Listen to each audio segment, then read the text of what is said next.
fois coupés pouvaient être recyclés. C'est parfaitement possible avec la solution d'une association qui leur a trouvé une seconde vie. Vos cheveux coupés iront filtrer de l'eau de mer. À Châlons-en-Champagne, un salon participe pour la première fois à cette opération insolite. Céline Lang et Hermine Costa.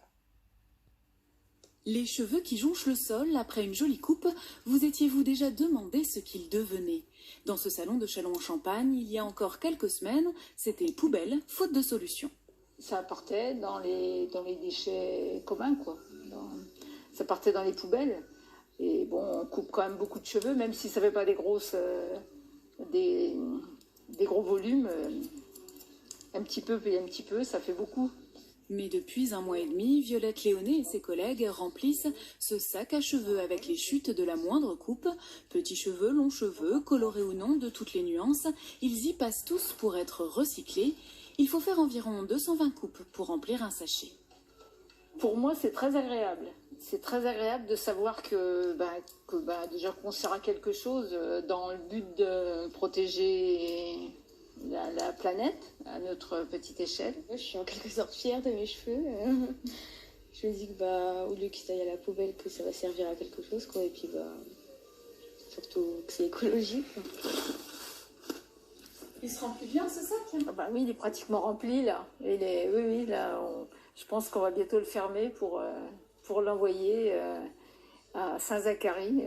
Saint-Zacharie, dans le Var, au siège de l'association à laquelle adhère Violette, les Coiffeurs Justes. Dans le garage de son fondateur, Thierry Grasse, des sacs venus de toute la France et même de Suisse, 5 tonnes déjà récoltées pour un objectif, dépolluer les océans. Je bourre des collants de cheveux pour pouvoir faire des boudins comme ça, en fait, qui après seront mis dans les ports. Les boudins flottants, soit dans les ports, soit pour les marées noires, pour récolter les hydrocarbures de surface et surtout les huiles solaires, parce que ça capte aussi les huiles solaires. Exemple, avec de l'huile de synthèse, en quelques minutes, les cheveux ont tout absorbé. 1 kilo pourrait filtrer 8 litres d'hydrocarbures, une histoire de composition. Le cheveu, on dit adsorber et pas absorber, justement parce qu'on peut le séparer. Il est composé de différentes petites écailles et le gras se glisse sous ces écailles et on peut vraiment le séparer. L'idée vient d'Amérique du Nord où des tests ont déjà été réalisés, reste à passer à l'échelle industrielle.